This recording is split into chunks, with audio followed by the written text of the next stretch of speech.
Today's case is so upsetting.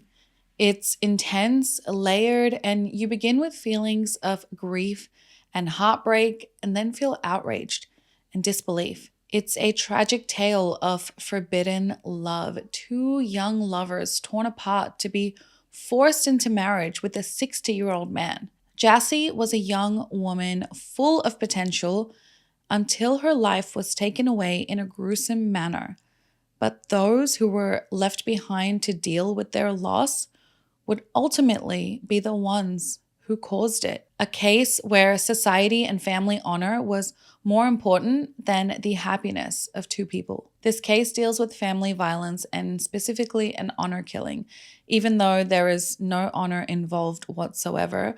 So viewer discretion is advised. A few of you guys also have been requesting this case for a really long time now, and I can see why. Hi guys, welcome back. If you're new here, my name is Zara, and on this channel, we talk about true crime. So if you're interested, please join the fam and hit that subscribe button and hit the like button too, guys. It really helps out the channel. Before we jump in, you guys know I like playing games on my phone to wind down, especially after researching heavy stuff all day, but let's make it productive. So let me tell you about today's sponsor, Testimol. Testimol is a loyalty rewards app for mobile games where you can get rewarded with real money payouts for playing fun mobile games on your phone. You can choose from the top free games on the App Store or the Google Play Store and explore new games that millions of people play around the world. I mean, what's better than making a little extra money by doing what you already do?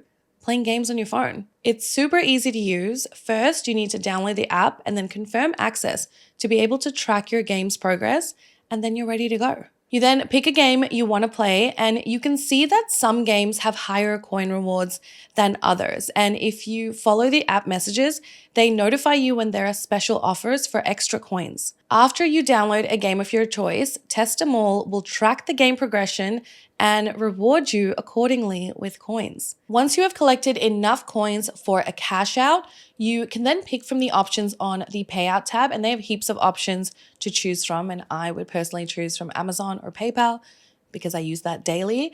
And that's it. So go make your gaming productive. Download Testimol by clicking on the link below in my description box, or you can scan the QR code on the screen. Thanks so much to Testimol for sponsoring today's video, and thanks so much to you guys for all your support. Jaswinder Kaur Sidhu was born in Maple Ridge, British Columbia, Canada on August 4th, 1975. She was known as Jassi and was born into a well-off Sikh family to her parents Malkit Kaur Sidhu and Bagdar Singh. She had an older brother, and her birth was nothing remarkable to the family as they already had a son.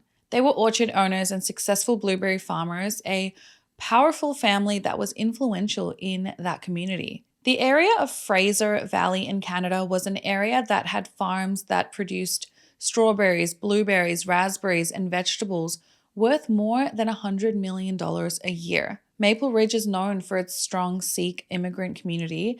I believe at that time it had the largest population of Sikhs apart from India itself. Let's quickly define what the religion is about. So it was founded over 500 years ago in the 15th century in the Punjab region of India, ranked as the 5th largest religion in the world, and has a following of over 20 million people worldwide. The core principles of Sikhism are rooted in spirituality, equality, social justice, and the pursuit of truth. Sikhism preaches a message of devotion and remembrance of God at all times, truthful living, equality of mankind, and denounces superstitions and just blind rituals. Sikhism has many teachings and beliefs, but one thing that I found interesting were the 5 Ks. So it starts with Kesh, which is uncut hair being a symbol of holiness and strength. So keeping your hair uncut is accepting God's gift the way he intended.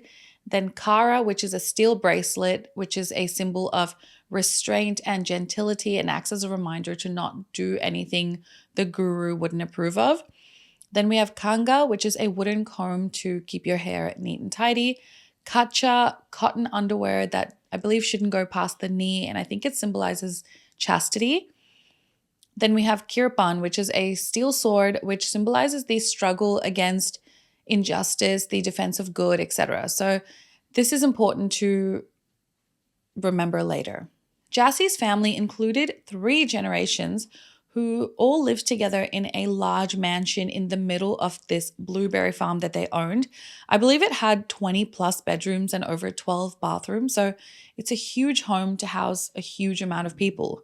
Her father Badgar suffered from schizophrenia and soon passed away from complications relating to it, and her uncle Surjit Singh Badesha was the one who took on the responsibilities of the family and was eventually the head of the household. He was a well-respected and powerful member of the community, and he decided that it would be best if the family all lived together in this one big house to cut down on living expenses, maximize savings, and show everyone in the community that they were a united front. Growing up, Jassi's life revolved around school, prayers, and chores. Despite her family's affluence, Jassi was known for her humility and her kindness. However, whenever she was too kind to the farm help or other people, she was greeted with a slap and a slur. Jassi attended Pitt Meadow Secondary School, graduating in 1993, but she wasn't encouraged by her family to pursue her education. Despite being so wealthy and living in Canada, her family mostly kept to themselves and their own community, with Jassi spending much of her time inside that big home. Her uncle Surjit believed Jassi's life should be restricted with old-fashioned values, and her main goal should be to become a wife and a mother. He held very conservative views about a woman's role in society. She had an older brother, and despite being allowed to attend school, I know, I can't even believe I'm saying the word allowed to, but yes, she was allowed to go to school, but while at school, her older brother and cousins would keep an eye on her, making sure she wasn't doing anything inappropriate in their eyes. It's believed that the only reason she was really even allowed to go to school is so that she could learn to read and write. The thought was that if she couldn't even do that, then she couldn't marry herself off to someone wealthy of any status, because, who would want a girl who can't even read or write? As a child of immigrant parents who were deeply rooted in their cultural beliefs, especially regarding the importance of family names, there was some level of restriction on her daily activities. Her own wants and needs were not important to anyone. She just went to school and came home. Many children of immigrant families, particularly in more traditional settings, can experience really strict expectations around their behavior, sometimes including limitations on socializing with other kids or engaging in activities that may be seen as inappropriate in their eyes. Jassi, like many others in her community, faced pressure to prioritize family and cultural obligations over personal freedom, especially as she got older and her family's expectations about marriage and social interactions became more important. I can understand this, being the child of immigrant parents. However, I didn't have a very, traditional household, but I was taught the importance of living as a Christian, how going to church, praying, being a good person was important to my parents and important to my development. They never said I couldn't date out of my race, but maybe they didn't expect me to. But dating was definitely frowned upon by my dad. He told me no dating. But I began dating Jay at 14. I was terrified. I kept it a secret for ages. But later, both my parents were like, come on, we knew you were dating him. So obviously, they were not as strict as Jassi's family. But I feel like they also understood that moving your kids to another country that has its own cultures and being a Western society, it's different to India, and they understood that. Like, you can't expect everything to be the same as you wished it could be in your home country. Jassi likely had some friends and participated in some typical teenage activities, which probably led to her having her own thoughts, wants, and needs, which is normal.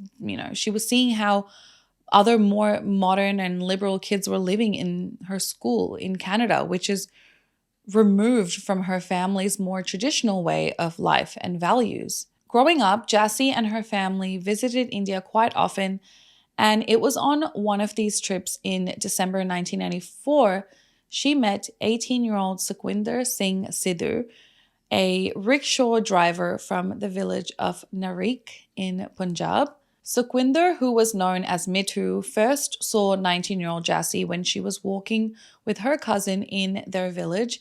He found out she was living at her uncle's house right next door to his own house. She was the daughter of a rich blueberry farm owner back in Canada, and he was a rickshaw driver who played kabaddi from a poor family. And I believe at the time he actually met her, Mithu didn't really have a real steady job, but it was love at first sight for the two of them. In their first meeting, they just smiled at each other constantly. But the next day, Jassi, her mom, and her aunt went to this silk showroom to pick out fabrics, and somehow Mithu made himself available there. I'm not sure if he drove them there, but the accounts are a bit different, but somehow he was there. And while Jassi's aunt and her mother were busy shopping, Mithu sat behind Jassi, and as she was drinking her coffee, she secretly passed him her cup of coffee to drink from as well.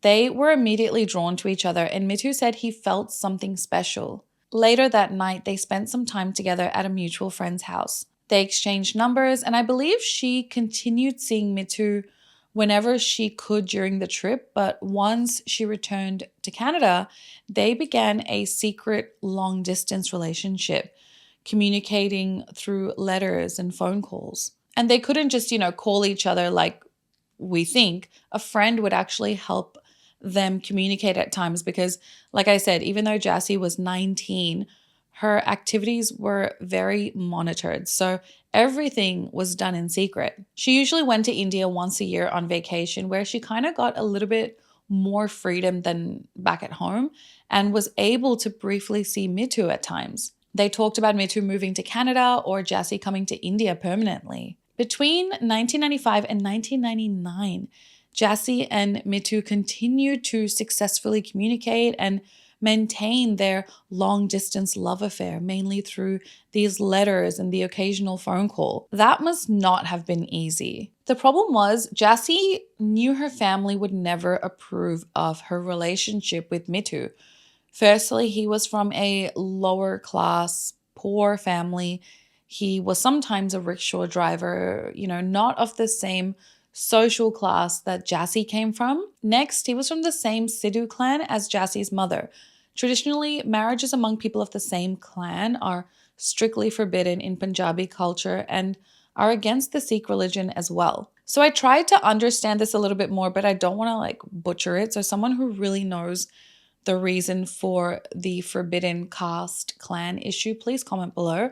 But I believe a gotra is the lineage that is associated to a person at birth, and there are 7 of them. So then you carry on your father's gotra, and I believe you can't marry into the same gotra or the same one as your mother's original one, because then you are considered to be almost like brother and sister.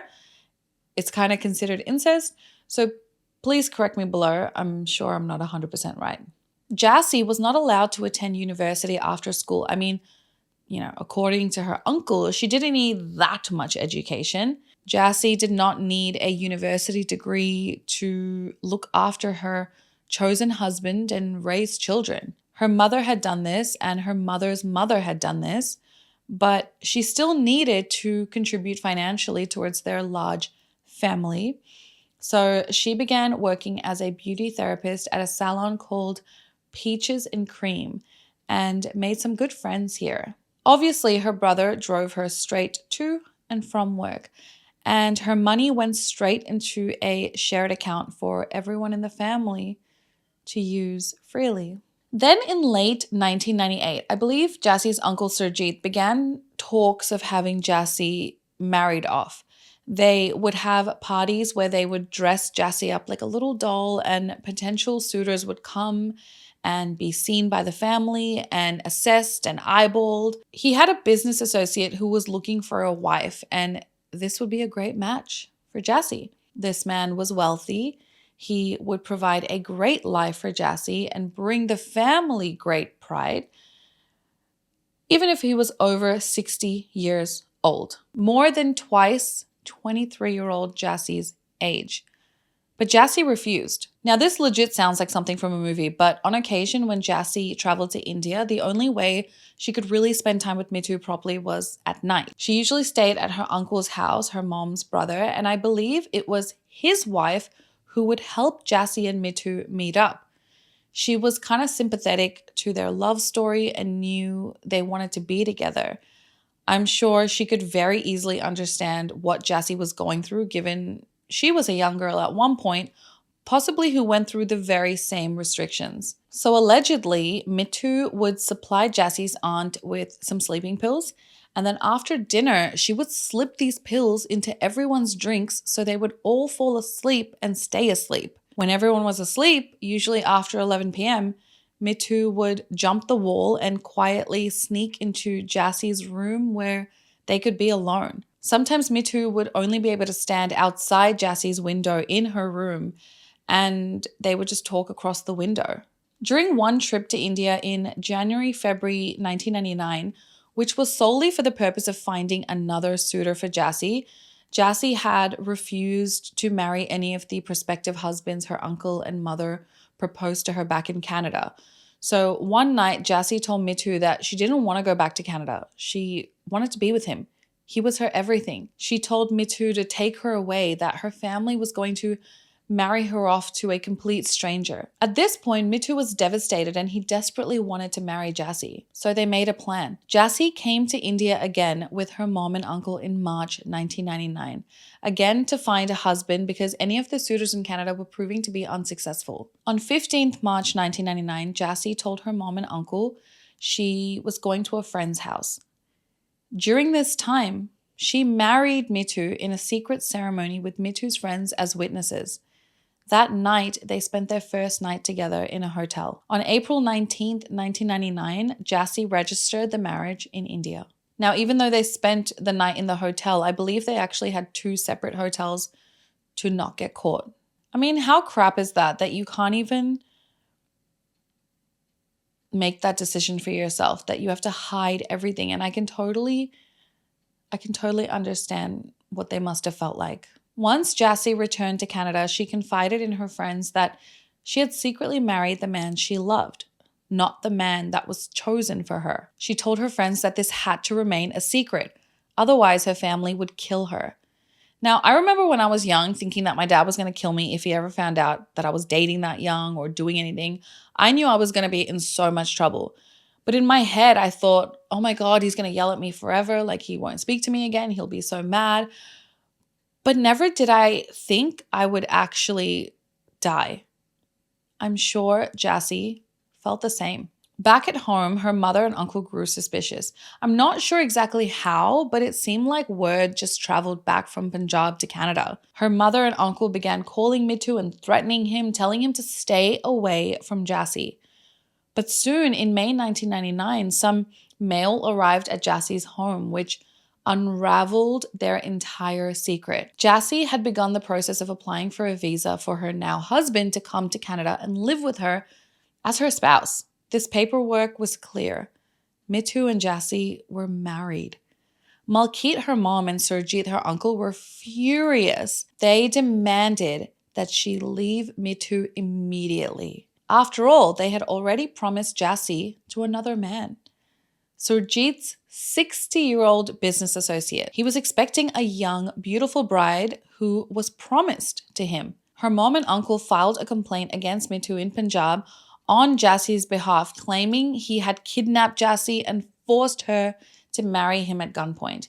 They threatened to kill Mithu if Jassi didn't end their marriage. Jassi then finds out from Mithu that a complaint had been filed against him, and the complaint stated that he had kidnapped Jassi and forced her to marry him at gunpoint. They also threatened to kill Mithu if they didn't end their marriage. Jassi then had to fax through a letter to the police in Punjab claiming that the entire allegation was false and she married Mithu willingly. But the police refused to take this as fact. They needed Jassi to come down to the station and dismiss it in person. In May 2000, police began searching for Mithu on charges of kidnapping and forcible marriage, and he had to go into hiding. Jassi would then have to send him money and letters whenever she could. Prior to this, back in Canada, Malkit and Surjit told Jassi to end her marriage to Mithu, that they would buy her a new car, other material items, and money if she did.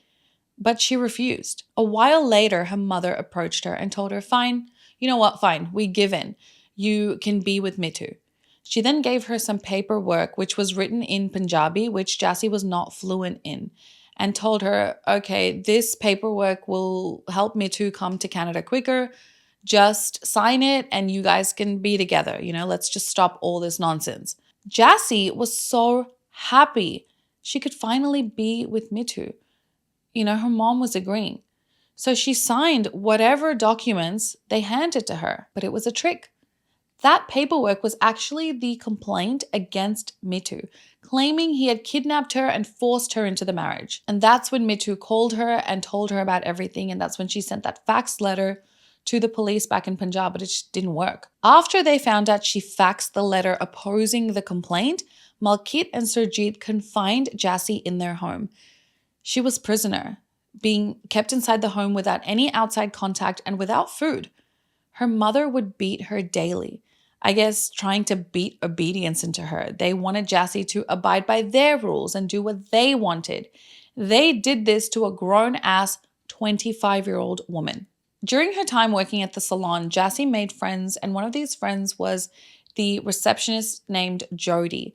She developed a code word with Jody, telling her if she used the words, "I'm sick" or "I have the flu," that was the sign to call the police, that if she used those words, Jassi was in trouble. And I guess at this point, Jassi had contacted Jody, and Jody called the Royal Canadian Mounted Police in early April 2000. I believe multiple calls were made to the RCMP where Jassi communicated her fears and what was being done to her by her family. And one of these calls was on April 3rd, 2000, where Jassi complained about being confined in her home, being threatened and being beat by her uncle and her mother. So following this, the RCMP attended Jassi's home on April 6th, 2000 and helped her to leave the home with her belongings. I can't imagine what her mom and uncle even did because honestly, that takes a lot of balls, but that's what she needed to do. That was the only way she could leave this prison in a blueberry field. Another friend named Tamara gave Jassi a place to stay and the money to buy a plane ticket. And on 13th April 2000, Jassi got on a plane and headed back to India. She had been in contact with Mithu, who told her that the situation in Punjab was bad. His entire family was being threatened and he was beaten up. So Jassi's plan was to go to India and bring Mithu back to Canada, where they could hopefully live a happy life free from the shackles of her family. But as you and I both know, that's not how it ended. When she arrived in Punjab, Jassi and Mithu went to the police station to dismiss these charges against him, and they then went into hiding, staying with Mithu's grandparents. On June 7th, 2000, Malkit, Jassi's mother, had found out where Jassi and Mithu had been hiding. She made a phone call to them that very same day, and the call was seen as an effort to reconcile. Jassi believed that finally her mother understood that, she was in love and had made this decision for her life. So Jassi told her mother what their plans would be for the next few days, believing that her mother was on her side. Malkit then asked to speak to Mithu on the phone, and she said, "You have not done a good thing. You don't know our power." Mithu tried to reason with her and told her, what's happened has already happened, just leave it be. But she kept talking about family honor. That same day, another phone call came in from Canada. This time it was from her uncle Surjit, but it wasn't a call made to Jassi. The very next day, on Thursday, June 8th, 2000, Jassi and Mithu had planned an evening of shopping followed by dinner. They were high on the possibility that Jassi's mother had finally accepted their choice. It was late in the evening when Jassi and Mithu were riding on a scooter near the village of Sangrur in Punjab when they were ambushed by a group of 4 armed men who had been hired to carry out the attack. Jassi was hit by a club and fell off the scooter. The men then physically attacked Mithu, severely beating him. He was also mutilated with a sword. his ring finger was severed as a part of the assault. Mithu was left for dead, seriously injured, but miraculously survived the assault. It's believed a kirpan, which is that steel sword which is meant to symbolize the struggle against injustice, was used in this attack against Mithu. However, Jassi was not as fortunate. The assailants abducted her and took her to a nearby farmhouse where she was tortured and beaten. One of the men made a phone call to her mother in Canada while Jassi screamed for help, begged for her life. They made Jassi talk to her mother. She told her mother that she wouldn't return to Canada and would tell the police what they were doing to her. Her mother then gave simple instructions to the men on what to do next. She said, "Kill her." And with that, the men slit Jassi's throat and threw her lifeless body into a drain nearby. Her body was discovered 3 days later in a canal near the village of Narik, a short distance from that farmhouse. The nature of her death, especially the signs of violence, torture, and the manner of murder, led to widespread belief that it was an honor killing, likely orchestrated by her family because they disapproved of her marriage to Mithu. It is also alleged that the kirpan, the steel sword, was used to slit Jassi's throat. Mithu was found alive but severely injured and rushed to a hospital where he was able to provide some details about the attack. The authorities began their investigation, and it quickly became clear that Jassi's death was not a random act of violence, but something far more personal and rooted in the family's disapproval of her marriage. For the first week or so, it remained a blind murder case as there was no clue about the killers. Mithu was not conscious enough to give a statement and had suffered 17 serious injuries. He stayed in hospital for over a month and drifted in and out of consciousness and would ask for Jassi. But his family and friends could not bear to tell him about their tragic ending. However, once he was well enough, he gave his statement and the entire case unraveled. It was discovered that her uncle Surjit had made as many as 147 calls to the hitman and other gang members 4 days before the attack. 11 people have been accused in the murder, including a police inspector. There are records of calls between the suspects and Malkit's and Surjit's home in Canada, and the suspects even confessed that Malkit was the one to give the final order to kill her daughter. Other evidence showed that Surjit paid over 10 lakhs in rupees, over 10,000 US dollars, for the killing, and that payment was negotiated by Police Inspector Jaginder Singh, who is now no longer on the force. However, some other articles are claiming the amount the men were paid was in excess of 40,000 USD, and this is back in 2000, so heaps of money back then. This inspector was the one alleged to put Surjit in touch with the gang members and who allegedly provided the vehicle. One of the accused men, Ashwani, stated that during the attack, they were on the phone to Surjit, who was telling them to kill Jassi. But Ashwani was saying, wait a second, she's pleading her innocence. She wants to talk to you.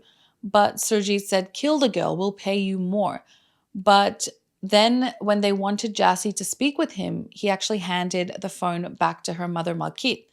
Jassi then begged her own mother for her own life. But her mother was demonic. She told the gang members to kill her daughter, allegedly. 7 men, including Police Inspector Jaginder Singh, were convicted in 2005 for Jassi's murder. Later, 3 of them were acquitted by the Punjab High Court. In the end, 3 of them were given a life sentence: Ashwani Kumar, Anil Kumar, and Police Inspector Jaginder Singh. But another man named Darshan Singh was acquitted. There was a lot of outrage in Canada blaming the RCMP for not doing more. Jassi was a Canadian citizen, had lived there since birth, had come to the RCMP for help on numerous occasions, and they didn't step in and do more to protect her. The RCMP refused to take any blame though, stating that they offered to get her in touch with the Indian consulate in Canada, basically for her to hand over her problems to them. And then they also said that if someone who lives in Canada was to conspire to, kill someone overseas, like, what do you want them to do about it? That's none of their business. But Section 4651A of the Canadian Criminal Code stated that the RCMP can investigate a Canadian who conspires to murder someone overseas. So do with that what you will. In 2012, after much pressure, the RCMP charged Malkit and Surjit with conspiracy to commit murder in connection with Jassi's death. The charges were a result of allegations that the couple had conspired with others to have Jassi killed because of her defiance in marrying a man that they disapproved of. However, the legal process was much more complicated and they continued living their happy lives in Canada for years after. In 2017, Surjit Singh Badesha was arrested in Canada and extradited to India to face charges in the case. Malkit Kaur Sidhu, her mother, however, remained in Canada for much longer. And then in 2020, Surjit was acquitted by the Indian court due to lack of sufficient evidence to prove his involvement in the murder. The evidence was largely circumstantial, and the prosecution was unable to secure a conviction. Malkit Kaur was not extradited to India, and her involvement in the case has remained wishy-washy.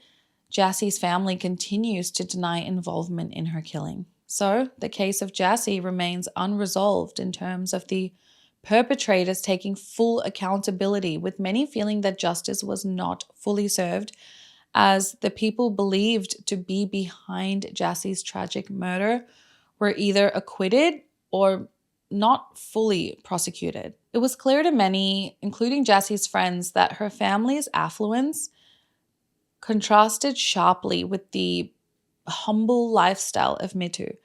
And this difference in social standing was one of the main reasons of their disapproval, but also the fact that they wanted control over Jassi's life, a woman that shouldn't have autonomy.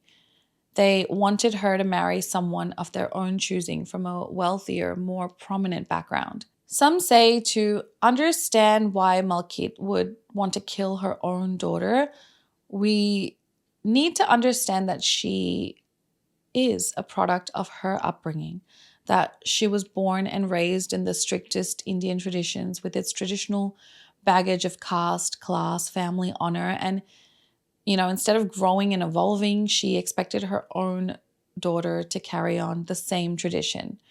But Jassi was exposed to different cultures, a different world. She had her own wants and needs, her own thoughts.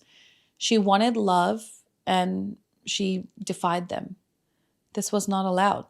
This was equivalent to family humiliation. Jassi fell in love, and for that, she was killed. Mithu never remarried despite his family's pressures for him to be happy. He cannot be happy. He cannot love another woman. Jassi died for their love, and for that, he says he can never abandon her. He said that despite their financial differences, she never wanted more. She left her riches to be with a poor man like him. How can he forget it? She just wanted to be with him. From an article back in 2021, he says that he still lives in fear. Jassi's family apparently threatened him not to testify, that they would kill him, and they even offered him a lot of money to stay quiet, but he refused. He said his love cannot be bought. He sleeps on the roof and removes the ladder to access the roof so he feels safe. I mean, in my eyes, he's living in hell. He said Jassi's soul won't be at peace until her mother and uncle are given the strictest punishment. He went on to say, I want them to die the way they killed my wife. I want them to suffer the way they made us suffer. I want death for them, but it is for the court to decide. My crime was love. I don't regret loving her. The only regret I have is that she died instead of me. I mean, if the topic of this case isn't infuriating, the crime in this case isn't infuriating, and then the outcome of this case isn't infuriating, then I don't know what is. How can clear-cut murder with enough evidence, testimonies, not be enough to convict the people who were crucial to the crime even taking place? Even if the physical blood isn't on their hands, the stain will remain there forever. I can't imagine as a mother to a daughter not wanting her to be happy, not wanting her life to be filled with joy and happy memories and laughter and love. How can anyone want to see their child in misery just to make sure that I am happy, that my values are being upheld by my child? Like, I will never understand it. The words honor killing are shit because there is no honor in killing. And I've said that before in previous videos. And I know it's deeply controversial to some, but I think it can be important to use it at times over just murder because it brings awareness to the murder of a girl or a woman by their own family members. The same family members who justify their actions by claiming the victim has brought shame and dishonor to their family name by not doing or behaving in a way that the family approves of. It's important not to stigmatize entire communities and cultures because this is not a general way of life for any community or any culture. On the slight chance that her family is actually innocent, that they didn't order the killings, because you know what? There is always that chance that they are innocent.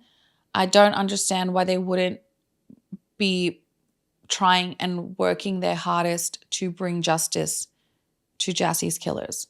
But again, all of these are only alleged accusations against her family. The actual hitmen were found and some prosecuted. This is another tragic case. It breaks my heart thinking about where Jassi and Mithu would be now if they were allowed to be free. And how heartbreaking is that? Even saying the words allowed. Would they have kids? Would they be laughing and smiling and living in the joy of being in love and having made it? It's devastating to think about, and I can't even imagine what Mithu feels living each day without Jassi, decades on. Thanks so much for everyone that requested this case. Please be safe out there. Make good choices, good decisions, and I will see you in the comments and in next week's video. Besitos, guys. Bye.